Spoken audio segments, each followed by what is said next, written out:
Assalamualaikum warahmatullahi wabarakatuh.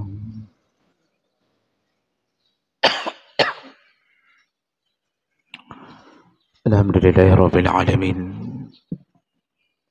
Hamdan katsiran tayyiban mubarakan fih. Asyhadu an la ilaha illallah wahdahu la syarika lah. Wa asyhadu anna Muhammadan 'abduhu wa rasuluhul karim. Allahumma shalli wa sallim ala nabiyyina wa sayyidina al-Mustafa Muhammadin wa ala alihi wa ashabihi ajma'in. Amma ba'd. Rabbi shrah li sadri wa yassir li amri wahlul 'uqdatam min lisani yafqahu qawli. Segala puji bagi Allah, kemudian salawat dan salam pada Rasulullah, pada keluarga dan seluruh sahabat-sahabatnya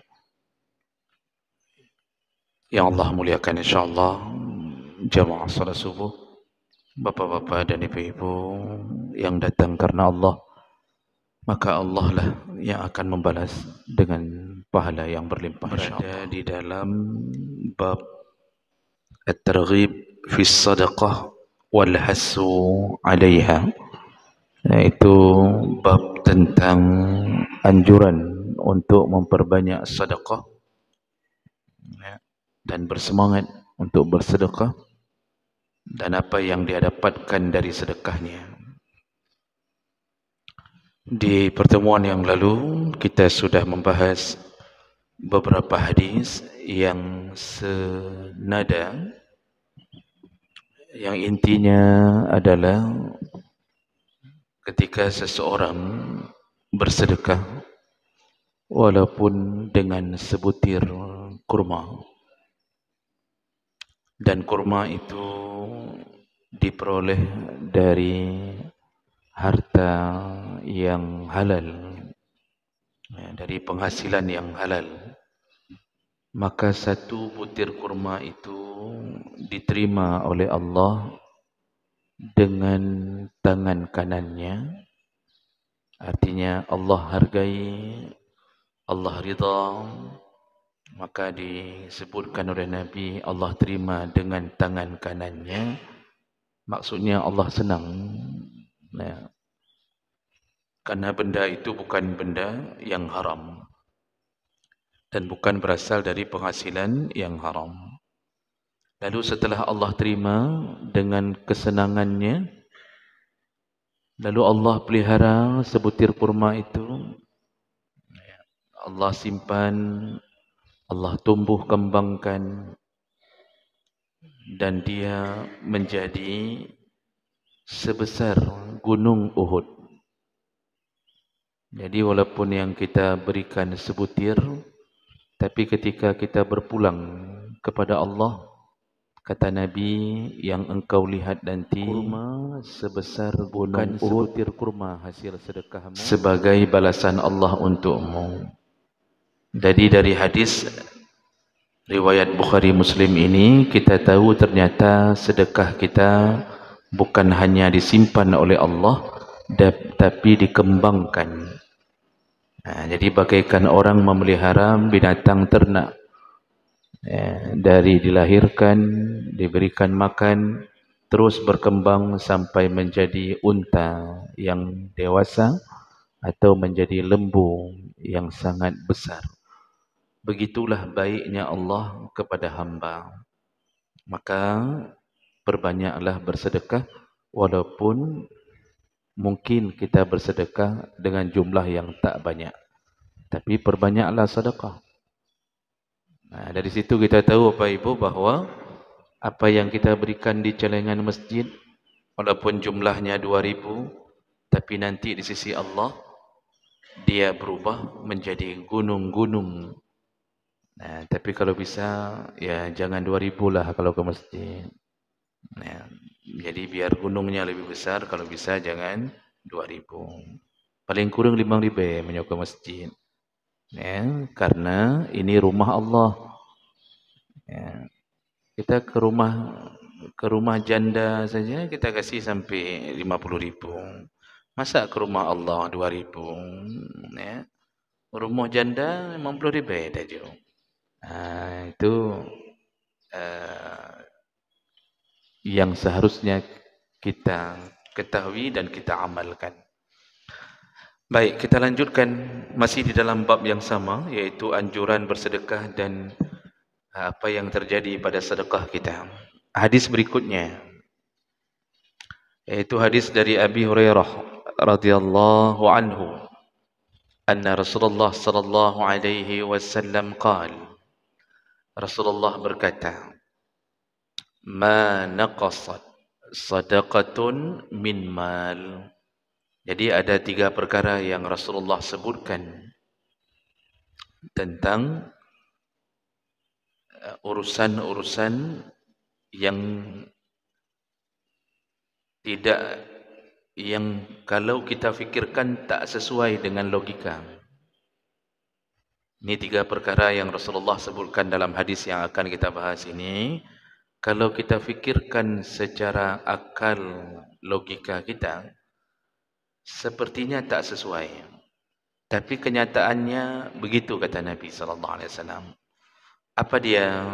Yang pertama, ma naqasat sadaqah min mal. Tidak akan berkurang hartamu dengan engkau menyedekahkannya. Jadi Rasulullah ingin memberi sebuah ketegasan, tidak akan berkurang hartamu dengan engkau bersedekah. Ini tidak sesuai dengan logika. Ini terbalik dari logika apa? Karena logikanya, kalau kita bersedekah, otomatis harta kita berkurang. Ini logika kita. Kita punya gaji sekitar 3 juta, lalu kita sedekahkan 500 ribu. Kalau kita tanya kepada semua orang, dari mulai anak SD sampai S3 dan profesor, berapakah sisa uang saya? Nah, begitu biasanya pertanyaan dalam ujian. Ya. Pak Ahmad punya gaji 3 juta, disedekahkan 500 ribu. Berapakah sisa uang Pak Ahmad? Semua akan menjawab 2,5 juta. Sederhana, Pak. Kalau berani jawab 3,5 juta, salah jawaban itu. Ini secara logika. Kita berikan sesuatu barang atau kita masakkan kuah, lalu kita berikan 1 mangkok kepada tetangga. Yang tertinggal di dalam panci adalah sisa dari 1 mangkok yang telah kita berikan. Berarti berkurang kuahnya. Itu logika kita. Namun Nabi SAW ingin memberitahu yang sebenarnya. Apa kata Nabi? Apa yang telah engkau keluarkan dari hartamu untuk bersedekah tidak mengurangi hartamu. Nah, ini yang bagaimana maksudnya? Berarti kita salah berfikir. Jadi kalau di situ kita ternyata tidak sampai ke hakikat. Hakikatnya adalah semakin banyak bersedekah, semakin banyak harta. Dari mana kita tahu semakin banyak harta? Kan sudah dijelaskan oleh Allah dalam Al-Quran. Sedangkan Allah tidak akan pernah mendustai apa yang dikatakannya. Kata Rasulullah, kata Allah, masalul ladzina yunfiquna amwalahum fi sabilillah. Orang-orang, perumpamaan orang-orang yang memberikan infak hartanya fi sabilillah, di jalan-jalan Allah. Di jalan Allah, ya anak yatim, fakir miskin, ke masjid, wakaf, segala macam. Kamathali habbatin ambatat 7 sanabil fi kulli sumbulatin 100 habbah. Itu sama seperti orang yang menanam 1 biji, lalu dari 1 biji itu tumbuh 1 batang pohon, lalu batang pohon itu bercabang 7. Di setiap cabang berbuah 100 buah. Berarti sedekah kita yang kita beri ternyata berkembang menjadi 700 kali lipat. Nah kalau begitu, berarti apa yang kita beri bertambah. Nah disinilah yang harus diimani. Ini permainannya permainan iman. Percaya anda bahwa uang yang sudah Bapak beri, sedekah-sedekah yang telah kita berikan di mana-mana, ternyata berubah menjadi 700 kali lipat maksimal. Ya. Minimal al-hasanatu bi'ashri amsalihha. Setiap kebaikan dibalas minimal 10 kali lipat. Jadi kalau gitu, yang harus disingkirkan adalah logika kita. Yang harus diutamakan keimanan. Karena surga itu tak bisa masuk kecuali dengan iman. Dan kita tak akan selamat di dunia menuju ke surga kecuali dengan iman. Kita ini Pak, kalau kita lihat-lihat, itu sebenarnya dunia kita menuju kepada keabadian. Tubuh yang abadi, tidak mati-mati, bahagia yang abadi, tak diselingi dengan kesusahan. Kalau kita lihat, perjalanan hidup kita itu sebenarnya, itu yang nampak kita lihat, itu hanya sekitar 10% yang nampak kita lihat. Ketika kita berada di alam rahim, kita tak tahu apa yang terjadi pada diri kita. Ini kalau sisi pandang kita. 9 bulan lalu dilahirkan. Nah di dunia, umur kita 60 sampai 70 tahun. Itulah yang nampak kita lihat. Sedangkan perjalanan berikutnya, itu sungguh panjang. Tidur di alam barzah berapa tahun? Tak ada yang tahu, karena harus menunggu tiupan sangkakala. Yang kedua, bukan yang pertama. Karena yang pertama mematikan semua hamba. Dan kemudian tunggu lagi. Setelah dimatikan oleh Allah semuanya, tunggu lagi. Tatba'uhar radifah. Diikuti dengan tiupan yang kedua. Nah, tiupan kedua itu baru dibangkitkan. Nah, ini jarak antara kita mati dengan tiupan kedua bisa 10.000 tahun, bisa 50.000 tahun, bisa 100.000 tahun lagi. Dari kematian kita, tidak ada yang tahu. Setelah dibangkitkan, kita berada di padang mahsyar. Ini yang dijelaskan oleh Allah dan Nabi. Di padang mahsyar, yauma ta'rujul malaikatu warruh. Hari itu semuanya, semua yang bernyawa, malaikat pun dengan Jibril sekaligus berdiri semuanya di padang mahsyar. Artinya mempersoalkan urusan hamba. Berapa hari berdiri di padang mahsyar? Sehari. Fi yaumin, sehari. Berapa lama sehari itu? Sama seperti khamsina alfa sanatin. 50.000 tahun yang engkau hitung. Tadi sudah di alam barzah, tak tahu berapa puluh ribu tahun. Berdiri lagi di padang mahsyar, 50.000 tahun. Setelah padang mahsyar, yaumul hisab, yaumul mizan. Lalu meniti titian sirat. Titian sirat itu yudrabu baina yadaihi as-sirat. Kata Rasulullah, dibentangkanlah jembatan atau titian antara tebing neraka ke surga. Pertanyaannya, berapa lama kita berjalan di atas jembatan itu? Juga tak ada yang tahu.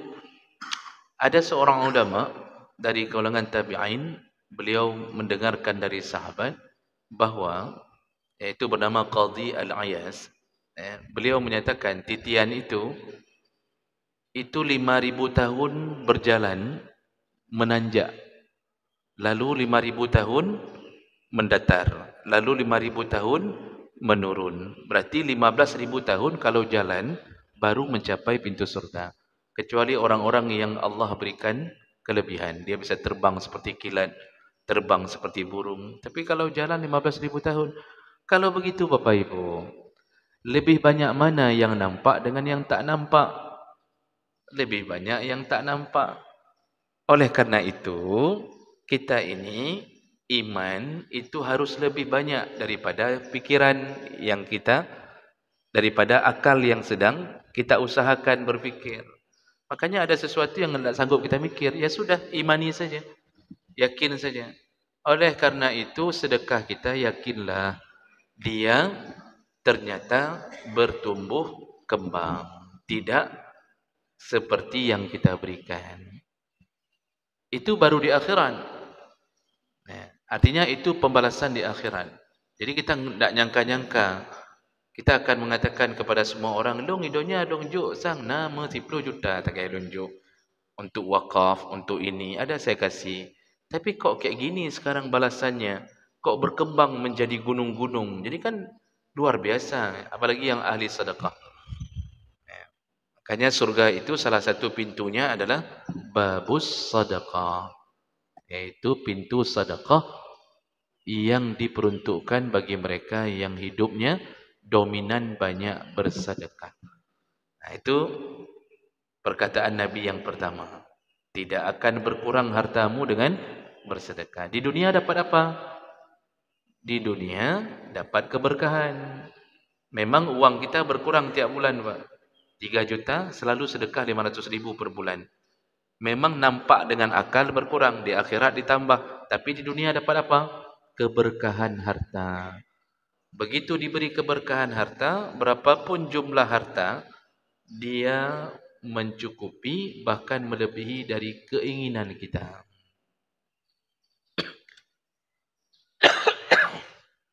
Nah, ini janji Nabi yang pertama. Beruntunglah kita yang senantiasa bersedekah. Ya, hati-hati Pak, kalau sudah diselimuti perasaan kikir. Hati-hati. Jadi berhati-hatilah kalau di hati sudah sering terbisik-bisik, hana payah kajuk ledan. Tak usah kasih banyak-banyak kali. Begitu celengan masjid lewat, di dalam dompet itu ada pilihan 10.000, 20.000, uang 5.000. Selalu kita dibisikkan di hati, alah 1.000 saja. Karena orang lain pun kan kasih juga rame-rame. 1.000 saja. Itu bisikan hati, itu hati-hati.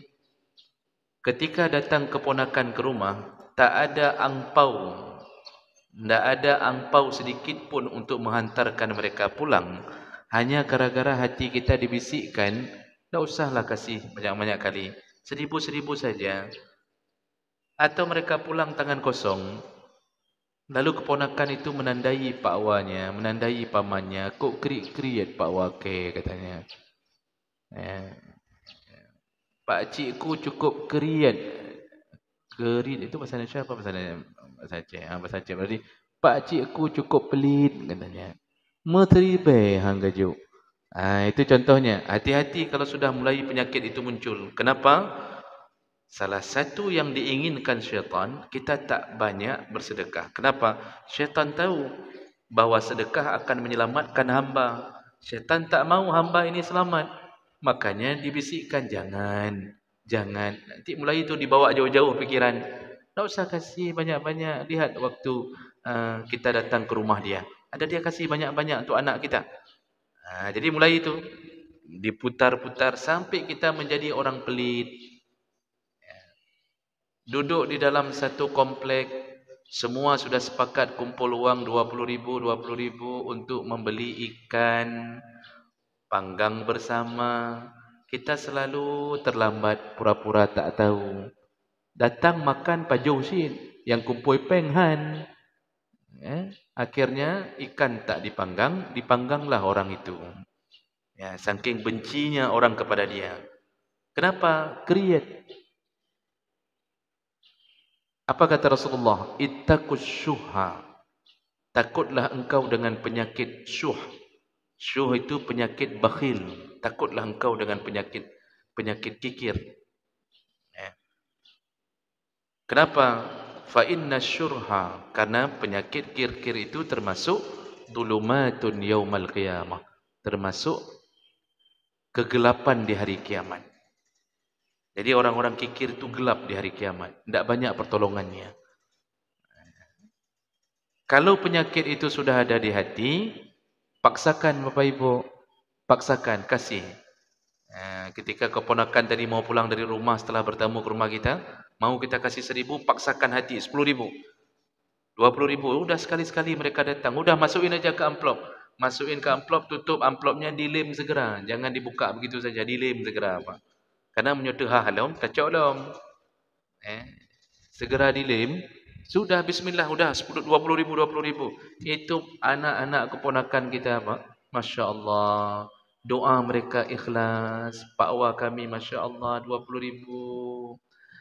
Senangnya mereka. Apalagi datang sesekali ke rumah kita. Cuma Idul Fitri. Masa beda aja. Beradat krian. Ketika adik kita mau datang ke rumah, dia bilang, Bang, Kak, kami ke rumah ya. Itu langsung siapkan makanan untuk makan siang. Beli ayam, beli bebek. Ini begitu ditelepon, yang dikasih, Pak, air sirup. Sirup pun sirup 88. Sirup kurnia pun tak mau dikasih. Roti sedikit. Pas mau pulang baru ditanya, "Anak apa juhbuhino? Nak makan di sini." Kata tamu, "Dari buno ka kudu anak apa kata pun." Dari tadi aku duduk tak kau bilang apa-apa. Itu kayak mana? Berarti syaitan berhasil menguasai kita. Itu adik yang datang. Kalau keluarga yang datang, Pak, muliakan. Bebek berapalah 2 biji? Berapa 2 biji bebek? Tertuh mempeluk. Tertuh mempeluk gaji sampai 3,5 juta. Jadi kasih makan. Karena nanti 2028 itu mulai dikasih makan gratis, Pak. Dari 2024 itu dirancang dulu 4 tahun untuk merancang, 2028 kasih makan gratis. Kita kasih terus. Nah, ini penyakit ini hati-hati. Seandainya pelit sudah mulai muncul, hati-hati, Pak. Susah sekali mentraktir orang, susah sekali untuk memberi makan orang. Padahal Nabi sudah janji, apa yang engkau keluarkan ikhlas karena Allah, maka Allah pelihara hartamu. Allah pelihara di akhirat, Allah berkahi di dunia. Makanya orang yang tak pelit itu tak pernah bangkrut hidupnya. Senang-senang. Memang kita beri untuk orang sekali traktir 100,000, 200,000. Tapi mereka pulang dari rumah kita dengan bahagia. Yang Allah berikan selanjutnya apa? Kebahagiaan kita. Seharusnya anak kita umur 3 tahun itu dalam takdir Allah itu sakit. Dan sakitnya bisa menghabiskan dana 200 juta. Bisa jadi tumbuh tumor macam-macam. Tapi karena kita ahli sedekah, Allah bisa rubah takdir itu tidak jadi diberikan sakit. Itu ilmu Allah. Hanya dengan modal 200,000 menghilangkan penyakit yang menghabiskan 200 juta. Cuma kita tak faham bahwa sudah banyak sekali gara-gara sedekah yang kita diselamatkan Allah dari menghabiskan harta. Jadi ini bukan bermakna bahwa anak kalau sudah sakit berarti kita pelit. Nah, karena ada juga yang diberi penyakit gara-gara mau diberi ujian. Tapi sedekah itu bisa menghilangkan kemurkaan Allah. As-sadaqatu tudfi'u ghadabar rabbi. Sedekah itu bisa menghilangkan kemarahan Allah. Allah marah sama kita misal di atas sesuatu yang terjadi. Misal gara-gara kita melakukan kecurangan dalam pemungutan suara. Allah marah. Tapi kalau sudah banyak sedekah, Allah tak jadi marah.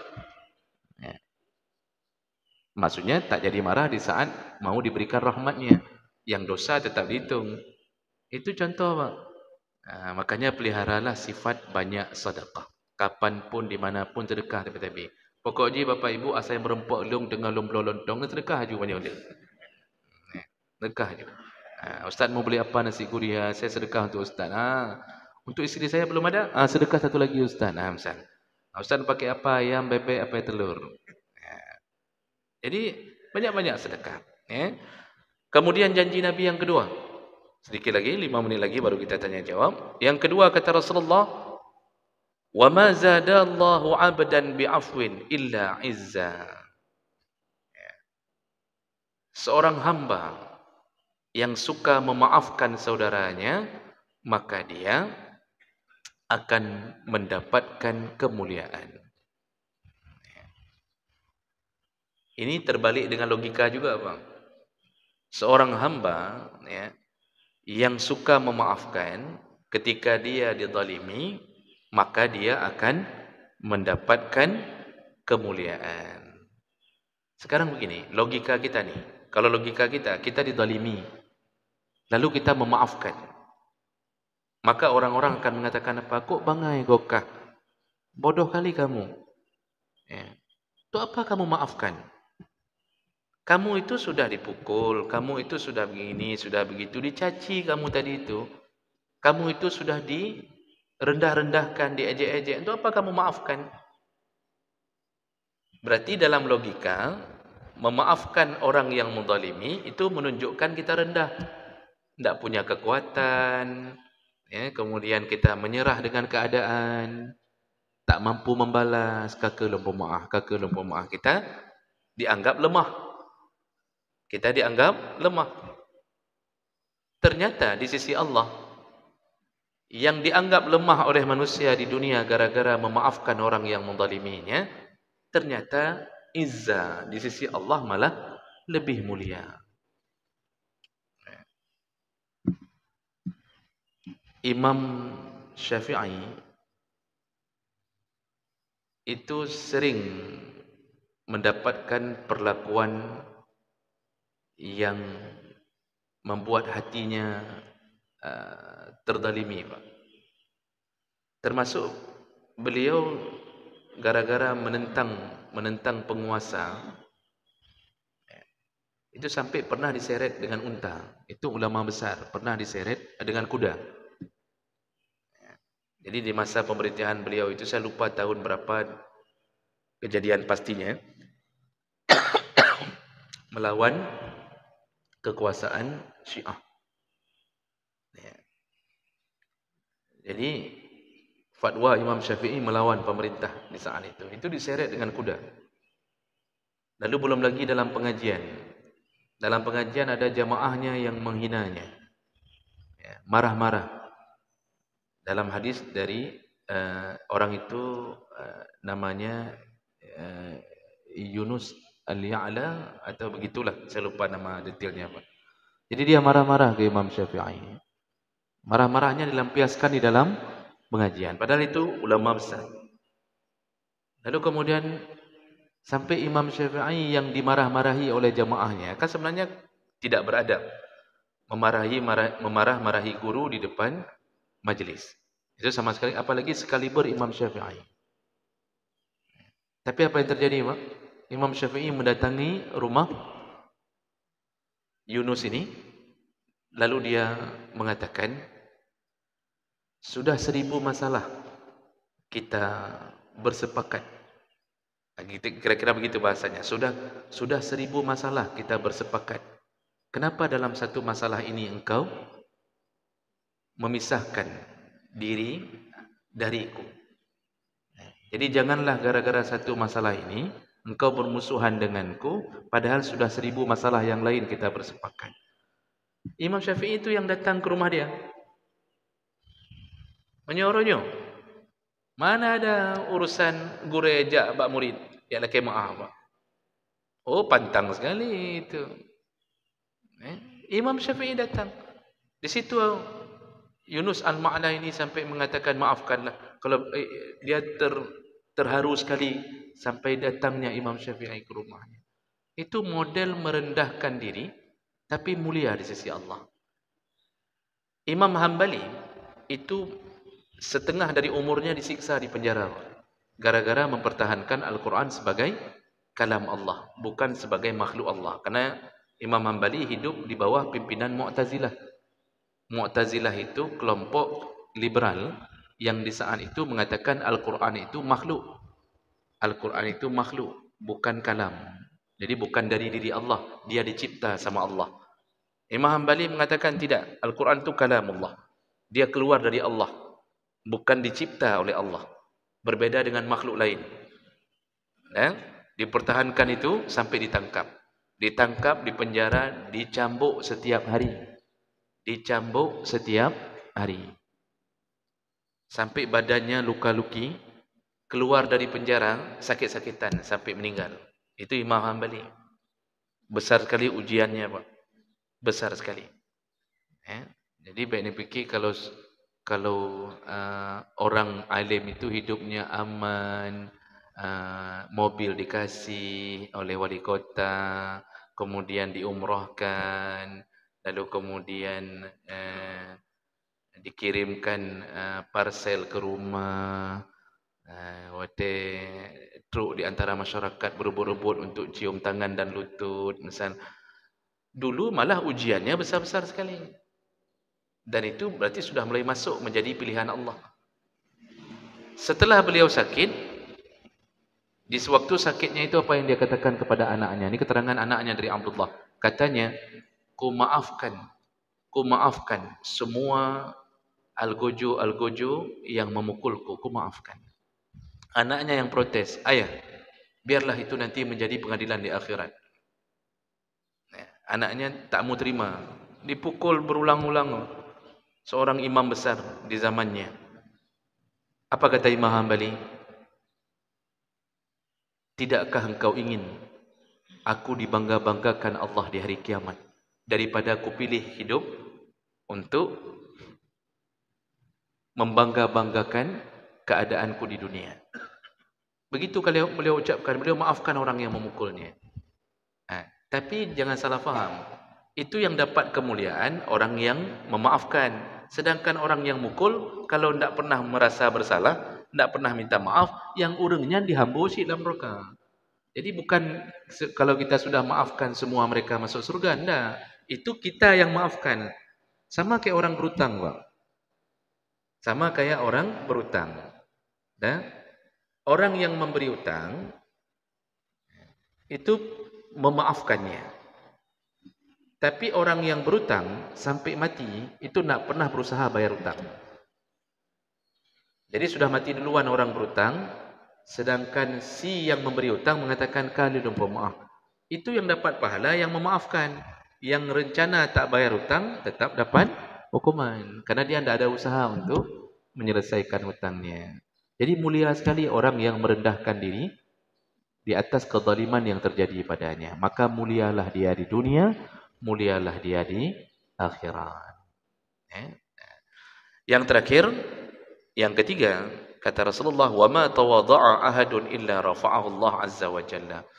Seseorang yang tawadhu' di dunia, suka merendah-rendahkan diri, sifatnya sederhana, tak dia nampakkan kebanggaan, tak dia pamerkan seakan-akan dia adalah orang yang wajib disanjung-sanjung.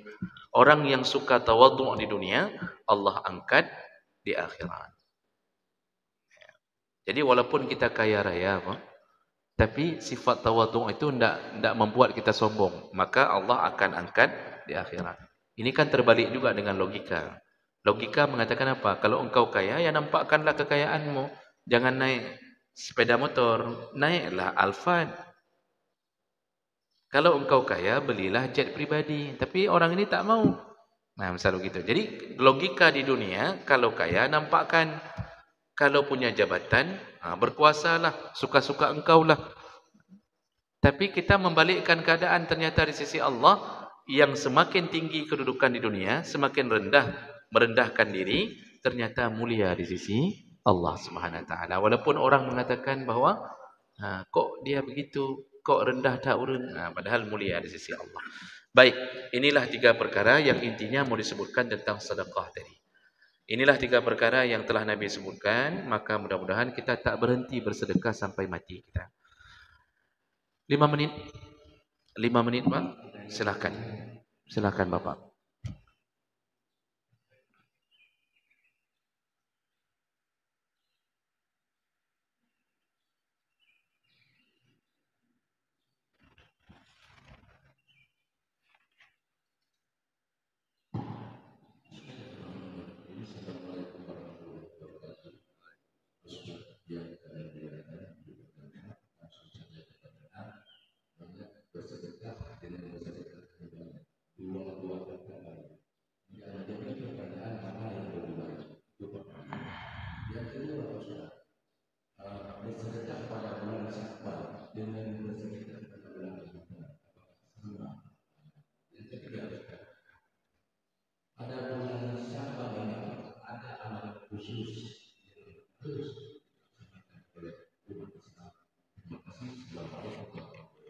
Waalaikumsalam warahmatullahi. Ada lain Bapak?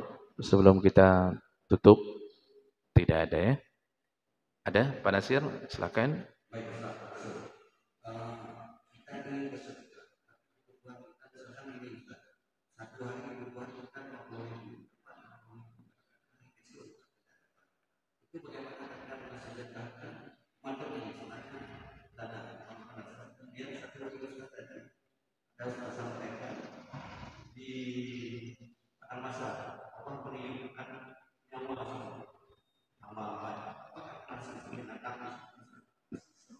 Waalaikumsalam warahmatullahi. Baik, terima kasih banyak Bapak. Mudah-mudahan bisa selesai dalam 5 menit. Yang pertama, banyak bersedekah dengan sedekah yang banyak. Mana yang lebih utama? Lebih utama dua-duanya kalau bisa digabung. Kalau bisa digabung dua-duanya. Banyak bersedekah dan itu lebih utama. Tapi kalau disuruh pilih, maka lebih utama banyak bersedekah daripada sedekah yang banyak. Karena Rasulullah SAW menyuruh untuk istiqamah melakukan amal saleh. Nah, istiqamah itu lebih mulia daripada ilab-lab. Apa ilab-lab? Ngelanda, kambuhan. Ya, artinya dia banyak sedekah, tapi tidak rutin. 3 gong. Sedang enak kepala dia sedekah 1 juta. Setelah itu nak pernah sedekah lagi 2 tahun. Nah, itu namanya banyak sedekah. Itu tak baik. Ya. Lebih baik beramal saleh, ya, sedikit tapi rutin. Jadi tiap hari itu 10 ribu. Jadi pahala selalu, rutinitasnya selalu muncul sedekah sampai mati dalam keadaan begitu. Jadi itu lebih utama. Semua ibadah begitu Pak. Lebih utama salat tahajud 2 rakaat tiap malam daripada salat tahajud setahun sekali sampai 30 rakaat. Lebih bagus tiap malam 2 rakaat. Lebih bagus menjadi pribadi seperti caleg setiap hari daripada sesekali menjadi caleg. Ini saya tidak berani bicara banyak lagi Pak.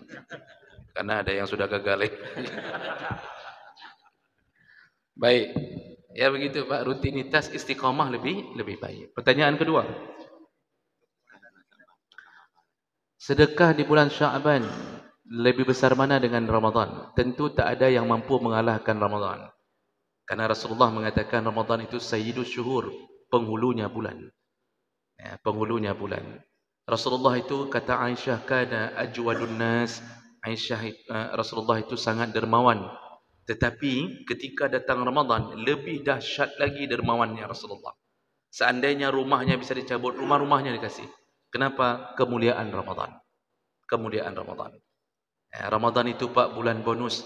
Bulan Allah tumpahkan kasih sayang. Bulan dibukanya semua pintu surga, ditutupnya pintu neraka. Bulan orang divonis Allah surga beramai-ramai. Itu bulan kasih sayang Allah. Maka sedekah dalam Ramadan tak lagi dihitung antara 10 sampai 700 kali lipat.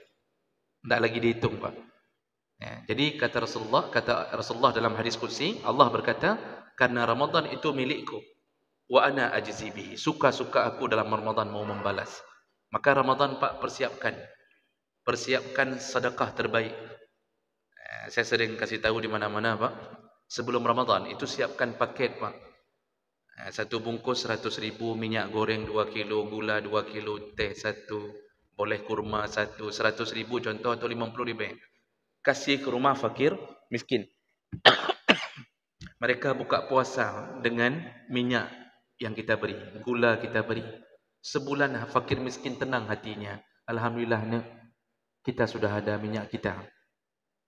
Kita sudah ada minyak kita. Kenapa Pak kasih minyak kita saja Pak? Daripada kasih minyak Cina, bagus kita kasih minyak kita. Itu senangnya mereka. Masya Allah, setiap hari mereka dapat sedekah dari kita Ramadan. Allah mengatakan, tak kuhitung 10 sampai 700 kali lipat. Suka-suka aku. Kalau Allah vonis kamu surga, memuliakan fakir, miskin, hambaku yang kumiskinkan engkau muliakan. Makanya berlomba-lomba di dalam Ramadan. Lomba-lomba Pak. Keluarkan itu ibu-ibu jual itu emas ke punya ke bahlil dan lepas habis Ramadan aja. Mungkin Cik Alinya akan mati. Itu kalau ditanya Ramadan tak ada yang mampu mengalahkan 11 bulan berikutnya. Kemudian pertanyaan ketiga, dalam Sya'ban ini apa yang harus dilakukan? Sunnah dalam Sya'ban Pak, itu disuruh memperbanyak ibadah, terutama baca Quran. Kemudian disuruh perbanyak sedekah. Ramadan Sya'ban ini mulia, tetapi lebih mulia Ramadan. Itu hak Allah melebihkan. Namun dalam Sya'ban ini bulan lalai. Kata Rasulullah, Sya'ban itu kana yughfalu anhu an-nas. Bulan Sya'ban itu bulan lalai. Kenapa lalai? Karena terletak baina Rajab wa Ramadan. Orang baru lepas dari Rajab, masih terngiang-ngiang Rajab itu bulan haram, mulia. Lalu menunggu-nunggu Ramadan, sehingga sambil nunggu Ramadan tidak ada amal apa-apa. Lalailah mereka. Makanya Sya'ban itu disuruh puasa. Puasa Sya'ban berapa hari, Pak? Kalau yang sudah terbiasa puasa sunnah, berdasarkan beberapa hadis Nabi, itu boleh puasa hampir sebulan, berhenti 2 hari sebelum Ramadan. Itu tiap hari puasanya. Kalau yang tak terbiasa puasa sunnah, cukupkan sampai nisfu Sya'ban. Kata Rasulullah, iza intasafa Sya'ban, kalau sudah sampai nisfu Sya'ban, fala tasumu, jangan puasa lagi, kata Nabi. Itu untuk orang yang tak terbiasa puasa sunnah. Yang terbiasa ada 3 hadis lagi. Nabi dalam Sya'ban itu puasa hampir sebulan penuh, illa qalila, kecuali sedikit. Berapa sedikitnya? Yaumun au yaumain, sehari atau 2 hari dalam hadis yang lain, baru berhenti Nabi. Jadi tidak boleh sebulan penuh. 2 hari sebelum Ramadan berhenti. Itu kalau terbiasa. Makanya puasa itu termasuk amal Sya'ban. Banyak-banyak puasa, Pak. Tak sanggup setiap hari, ya ambil Senin Kamis lah. Ya. Atau suka-suka, yang penting perbanyak puasanya. Tapi jangan buat Jumat sehari tanpa sambung. Atau Sabtu sehari tanpa sambung. Makruh. Minggu sehari tanpa sambung, itu makruh. Ya. Nah, begitu. Jadi sedekah juga, baca Quran juga disuruh perbanyak dalam bulan Sya'ban. Tujuannya untuk apa disuruh puasa? Agar kuat. Salah satu hikmahnya selain pahala, agar kuat Ramadan. Jadi Ramadan kita sudah terbiasa. Ini kan gladi resiknya di Sya'ban. Kalau tidak pernah puasa Sya'ban, Pak, hari pertama Ramadan, kita tidak sanggup baca Quran pun. Habis solat duhur tu langsung tercampak. Tercampak ke belakang tu, terkapar begitu, Pak. Untuk tekan remote pun tak bisa lagi. Tekan remote, tak sanggup lagi, Pak. Karena terlalu lemah. Ini karena tak sering puasa Sya'ban. Begitu amalan di bulan Sya'ban. Pertanyaan berikutnya, 2 lagi. 1 menit selesai insyaAllah. Ada wang 50,000, tapi kita kebutuhan. Apakah kita harus sedekah? Kalau kita tipikal orang dapat 50,000 sehari, berarti kita itu miskin, Pak. Jadi ukuran miskin itu dia tidak cukup makan untuk hari-harinya. Dia cukup makan untuk sehari, tapi tak tahu makan apa untuk besok. Itu ukuran miskin. Fakir di bawah itu lagi. Fakir bisa makan pagi, tak tahu makan apa siang. Kalau 50,000 yang kasihan. Orang dapat 50,000 itu miskin, Pak. Sekarang. Apakah dia harus bersedekah? Tak. Yang dia harus lakukan adalah bersabar. Bersabar. Oh, tapi kalau dia mau sedekah, itu luar biasa. Kalau dia mau sedekah, dia luar biasa. Makanya itu tak wajib sedekah bagi si miskin. Karena dia orang yang berhak disedekahkan. Yang terakhir, apakah binatang juga ditiupkan ruh? Ya, semua yang bernyawa dibangkitkan semua kembali. Yang pernah hidup, semua dibangkitkan. Lalu apa yang terjadi pada binatang? Di padang mahsyar, mereka di dalam pengadilan Allah. Makanya hadis Nabi menyebutkan binatang kambing yang bertanduk, yang dulu pernah menanduk, kambing yang tak bertanduk. Lalu Allah Subhanahu Wa Taala menumbuhkan tanduk pada si korban. Lalu si pelaku tak dihilangkan tanduknya. Lalu Allah mengatakan, tanduklah dia. Seperti dulu dia di dunia menandukmu. Ditanduk sama kambing korban. Lalu kemudian selesai, sudah cocok, berdarah-darah, rasa sakitnya sama, cocok. Kemudian baru semua binatang dijadikan tanah kembali, kata Rasulullah. Jadi dibangkitkan dulu semuanya, baru dijadikan tanah kembali. Disitulah orang kafir mengatakan, wa yaqulul kafiru ya laitani kuntu turaba. Ya Allah, seandainya aku pun bisa menjadi tanah. Jadi semua berharap jadi binatang. Orang kafir itu berharap jadi binatang. Kenapa? Ternyata lebih mudah hisab binatang, sedangkan mereka dipersiapkan neraka Allah. Itu yang mereka takut. Maka semua minta menjadi binatang. Makanya oleh karena itu, ya, kita ini berhati-hati kalau binatang saja dihisap dengan diadili, apalagi kita. Jadi makanya galak-galak ada tanduk kok. Ya. Jangan suka-suka menanduk orang. Ya, ini partai-partai yang bertanduk, hati-hati. Ya. Baik, demikian kita cukupkan. InsyaAllah kita bertemu kembali di subuh Rabu yang akan datang. Subhanakallahumma bihamdik asyhadu an la ilaha illa anta astaghfiruka wa atubu ilaik. Wassalamualaikum warahmatullahi wabarakatuh.